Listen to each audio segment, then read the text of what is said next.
రూపాయలైనా నా దేశాన్ని సేవ చేస్తానని చెప్పి ప్రజలపై చెప్తా ఉంటారు. అంతకుముందు సంకీర్ణ రాజకీయాలు తప్ప స్థిరమైన ప్రభుత్వాలు లేవు. ఏ పార్టీకి ఆ పార్టీ అటుగుంజుడు ఇటుగుంజుడు, మంత్రులే స్వయంగా జైళ్లలోకి పోయిన చరిత్ర చూసినాం. మనం ఐఏఎస్ ఆఫీసర్లు జైల్లోకి పోయిన సందర్భం చూసినాం. కోల్ స్కామ్లతో, 2G స్కామ్లతో, బోఫర్ స్కామ్లతో ఎక్కడ చూసినా భారత జాతి తరలించుకునే పరిస్థితి తప్ప ఇవాళ ఎప్పుడు ఏ ప్రభుత్వం ఉంటుందో, ఎప్పుడు కూలిపోతున్న పరిస్థితుల్లో నరేంద్ర మోడీ గారికి, భారతీయ జనతా పార్టీకి 300 పైసలకు సీట్లు ఇచ్చి స్థిరమైన ప్రభుత్వానికి అంకురార్పణ చేసింది భారత జాతి 2014లో. 5 ఏళ్లు పరిపాలించిన తర్వాత 2019లో మళ్లీ ఆశీర్వాదం కోసం వస్తే మరింత మెజార్టీ సీట్లు పెంచి కేవలం భారతీయ జనతా పార్టీకి మాత్రమే 303 సీట్లు ఇచ్చి భారతీయ జనతా పార్టీ మిత్ర పక్షాలకు కలిపి 330 పైసలకు సీట్లు ఇచ్చి ఒక స్థిరమైన ప్రభుత్వానికి తెరలేపింది భారత జాతి. ఇవాళ ఏమంటున్నారు మోడీ గారు? 10 సంవత్సరాల నా పరిపాలన తర్వాత మీకు నచ్చితే 400 సీట్లు ఇచ్చి గెలిపించమని చెప్పి కోరుతున్నాడు. అప్కి బార్ 400 పార్ అని ఇచ్చింది. దానికి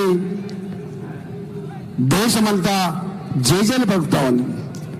మా మోడీ గారికి సాటి వచ్చే మనిషి ఎవరు లేరని చెప్పి ఇవాళ పలుకుతా ఉన్నారు. ఇవాళ మోడీ గారు మనని భారత జాతి ఆరాధించే దైవం ఇవాళ శ్రీరాముని ఆలయం అయోధ్య. 500 ఏళ్ల క్రితం నాడు మన ఆనవాళ్ళు లేకుండా, మన సంస్కృతి లేకుండా, మన సాంప్రదాయాలు లేకుండా అయోధ్యలో ఆలయాన్ని విధ్వంసం చేస్తే అనేక మంది పోరాటం చేసిండ్రు, అనేక మంది చనిపోయిండ్రు. కానీ ఎవరు కూడా శిలాన్యాసం చేసింది తప్ప, మాటలు చెప్పింది తప్ప భారత జాతి సంస్కృతిని, సాంప్రదాయాన్ని ఇవాళ నిర్మించిన పాపన పోలేదు. కానీ మోడీ గారు అతి తక్కువ కాలంలో అయోధ్యలో రామ మందిరం నిర్మించి భారత జాతికి తలంబ్రాలు పంపించి ఇవాళ భారతీయ సంస్కృతి ఆర్మీ కవాతు చేస్తా ఉంది. మా ప్రాణాలను కూడా అరచేతులపకం బతున్నామని చెప్పి వాళ్ళు మెసేజ్ పెడితే ఇవాళ మన పిల్లల్ని కాపాడడానికి నరేంద్ర మోడీ గారు సొంతంగా మన ఫ్లైట్లని, మన మంత్రులని ఆ ఫ్లైట్లలో మంది యుద్ధాన్ని ఆపించి పిల్లల్ని దేశాన్ని చేసే చరిత్ర కూడా మొట్టమొదటిసారి నరేంద్ర మోడీ గారు చేసింది. మీరు మనం చూసాను. భారత జాతి బిడ్డ అభినందన ఆయన పేరు. మాతృభూమి కాపాడడానికి శత్రు దేశం మీద పోతే ప్రమాదవశాత్తు వాళ్ళు చిక్కుపడితే ఎట్లా హింస పెట్టినా చూసిండ్రు. ఆ సన్నివేశాన్ని మోడీ గారు చూసి స్వయంగా 24 గంటలు టైం ఇస్తున్నా, నా అభినందన కోసం 140 కోట్ల ప్రజలు భారతదేశంలో ఎదురు చూస్తున్నారు, ఖబర్దారని చెప్పి హెచ్చరించండు.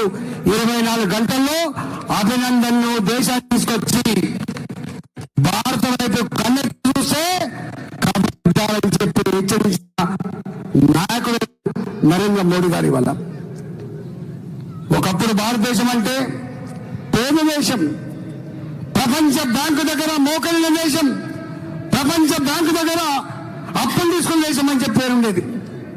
డెవలప్మెంట్ కావాలంటే వరల్డ్ బ్యాంక్, డెవలప్మెంట్ కావాలంటే ఏషియన్ డెవలప్మెంట్ బ్యాంక్. కానీ ఇక్కడ నరేంద్ర మోడీ గారు వచ్చిన తర్వాత ఎవరి దగ్గరికి దేయ్యని అడుక్కునే అక్కడ లేకుండా జిఎస్టీ ట్యాక్స్ తీసుకొచ్చి 73,000-74,000 ఆదాయాన్ని నెలకు 2 లక్షల కోట్లను పెంచి ఇవాళ 47 లక్షల బడ్జెట్ తో ప్రపంచంలో 2014లో 11వ స్థానం ఉన్న ఆర్థిక వ్యవస్థని 5వ స్థానం తీసుకొచ్చి ఇవాళ ప్రపంచంలో గొప్ప దేశంగా తీర్చిదిద్దిన ఘనత కూడా మోడీ గారికి దక్కింది. మోడీ గారు అంటున్నారు, నాకు మళ్ళీ అధికారం ఇవ్వండి, ఈ దేశ ఆర్థిక వ్యవస్థని 3వ స్థానంలో పెడతా అని చెప్పి ఛాలెంజ్ చేస్తాను. మనం చూసినాం, ఒకప్పుడు కొన్ని మాటలు నినాదాలు మాత్రమే, కానీ ఇవాళ మాట అది ఆచరణ. మేనిఫెస్టోలో పెట్టిన అంశాలే కాకుండా, హామీలు ఇచ్చిన అంశాలు మాత్రమే కాకుండా హామీలు ఇవ్వని అంశాలు కూడా పరిష్కరించి దేశ ప్రజల చేత గీనమా మోడీ అని చెప్పేటువంటి ఆ కీర్తిని పొందండి మోడీ గారు. Make in India, made in India. ఒకనాడు నీ ఇళ్లలో ఉన్న TV made in Japan, made in China. నీ చేతిలో ఉన్న cell phone made in Japan, made in China. కానీ ఇవాళ నీ చేతిలో ఉన్న cell phone made in India, made in India. నీ ఇంట్లో ఉన్న టీవీ మేడ్ ఇన్ ఇండియా. ఇవాళ మొత్తం రక్షణ రంగానికి ప్రపంచవ్యాప్తంగా ఆన్సర్ యూనిట్ పెట్టి ఇవాళ సప్లై చేస్తున్న దేశం కూడా భారతదేశం అనే విషయం మీరు మర్చిపోవద్దు. ఇవన్నీ ఒక ఎత్తు అయితే కరోనా వచ్చింది. ఇవాళ ఈ రోడ్డు సజీవ సాక్ష్యం మేడ్చల్ రోడ్. చచ్చిపోతే నా ఊర్లో చచ్చిపోవాలి, నా కుటుంబ సభ్యుల మధ్య చచ్చిపోవాలి.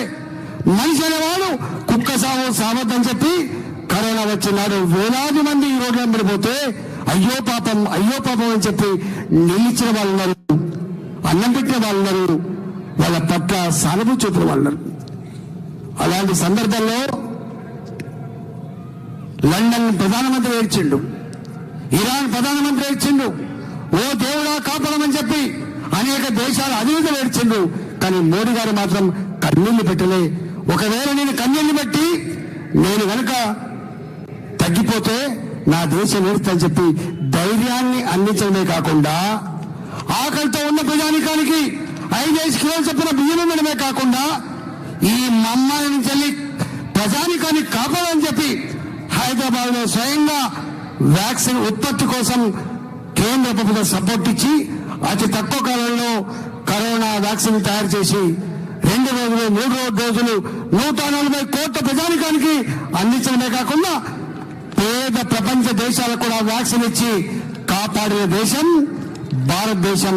కాపాడిన నాయకుడు నరేంద్ర మోడీ గారు. ఇవాళ అనుకున్న మమ్మల్ని ఇట్లా ఎప్పుడన్నా మీకు తెలుసో తెలియదు, కరోనా వచ్చినాడు అమెరికాలో టాబ్లెట్ల కొరత ఉంటే, మందుల కొరత ఉంటే భారతదేశం అమెరికాకు మందులు పంపించే చరిత్ర నేను కళ్ళారు చూసిన. ఆనాడు కరోనా మంత్రిగా మీకు తెలుసు, మొట్టమొదటి పేషెంట్ హైదరాబాద్ మహేంద్ర తీసుకొస్తే అందరూ తరఫున మోసుకున్నారు. ఒక్క మనిషి కూడా బయటికి రాలే. ఆ ఒక్క మనిషి చంపితే అయిపోతుంది అనుకున్నారు. కానీ ఆ మనిషిని తీసుకుపోయి గాంధీ దవాఖానలో చెరుకు చేయించి నేను పోయి మాట్లాడిన మొట్టమొదటి మంత్రిగా, బిడ్డాన్ని కాపాడుకుంటాం, ఈ కరోనా ఈ మమ్మారి నుంచి నేను కాపాడుకుంటాం, దేశాన్ని కాపాడుకుంటామని చెప్పి మోడీ గారు చెప్తే రాష్ట్రాన్ని కాపాడుకుంటామని చెప్పామని మేము చెప్పినాం. ఇవాళ చెప్పుకుంటా పోతే చాలా ఉన్నాయి. కానీ మీ అందరికీ చేసే విజ్ఞప్తి ఏంటంటే బీఆర్ఎస్ పార్టీ ఇవాళ అది లేదు. నేను దాకా ఎదిగిన పార్టీ. నేను అసెంబ్లీలో మళ్ళీ 20 ఏళ్ళు మాదే అధికారం అని చెప్పిన పార్టీ. అసెంబ్లీలో మాట్లాడితే మాలాంటి వాళ్ళు ఏమైనా ప్రశ్న వేస్తే మా గొంతులు నొక్కి మమ్మల్ని బయటికి పంపించిన పార్టీ. అన్నిట్లో నంబర్ వన్ చెప్పి 2 గంటల ఉపన్యాసం ఇచ్చి మనల్ని అదరగొట్టిన పార్టీ. ఇవాళ దాని మీద పోటీ చేయడానికి కూడా ఎవరు సిద్ధంగా లేరు. నేను దాకా అన్ని అనుభవించిన వాళ్ళు నేను ఎట్లా బయటికి పోతున్నా మీరు చూస్తా ఉన్నారు. నాలాంటి వాడిని బయటికి రాలే, నాలాంటి వాడిని బయటికి వెళ్ళగొట్టబడ్డా. కానీ అన్ని అనుభవించి వాళ్ళు ఇవాళ ఒక్కొక్కరు జారుకుంటున్నది. ఇవాళ అది ఇక్కడ అధికారం లేవు. ఇక్కడ అధికారం కనుక ఉంటే కేసీఆర్ మళ్ళీ ఏమంటుండే, మీరు మాకే ఓటేయాలి, పార్లమెంట్ లో కొట్టాలి, సత్తా ఇవ్వాలి, మీరు వాళ్ళకెత్తే వీళ్ళకెత్తే నోరు వేసినట్టే అని చెప్పేవాడు కేసీఆర్. కానీ వాళ్ళు చెప్తారా, అడుగుతారా? అట్లా ఇవాళ అడగల. ఆ పార్టీకి ఓటేస్తే ఇవాళ అది వేస్ట్ అయిపోతుంది అని చెప్పి భావిస్తాను. అందుకే మమకారం ఉంటే ఉండవచ్చు కాక, గత సంబంధం ఉంటే ఉండొచ్చు కాక, కానీ అక్కడ ఓటు వేస్తే అది చెల్లని ఓటుగా పోయే ప్రమాదం ఉంది, అర్థం లేని ఓటుగా పోయే ప్రమాదం ఉంది. కేసీఆర్ భాషలో చెప్పాలంటే మురికికాయలు వేసినట్టు. కాబట్టి బీఆర్ఎస్ పార్టీకి ఈసారి ఓటు వేయండి. కాంగ్రెస్ పార్టీ మీకు తెలుసు 10 ఏళ్ళు అవుతుంది. మోడీ గారికి రాహుల్ గాంధీకి పోలిక ఉందా అని ఉందా? పోలిక నక్కకు నాగలోకు అనుకున్నంత తేడా. ఈ 10 ఏళ్లలో ఏ మంత్రి అయినా మనం తలదించుకునే పని చేసిందా? ఏ ఐఏఎస్ ఆఫీసర్ అయినా జైలుకు పోయిందా? ఇవాళ వారు ఒక మాట అంటే ఇవాళ కాకపోతే రేపు, రేఖ పాపతే ఎల్లుండి దేర్ హై మగర్ అందేర నయ్యే. మోడీ గారి ఆయంలో ఆలస్యం అవుతుండొచ్చు, కానీ చెప్పిన మాట అమలు చేసే వ్యక్తి నరేంద్ర మోడీ గారు, గుర్తుపెట్టుకోండి.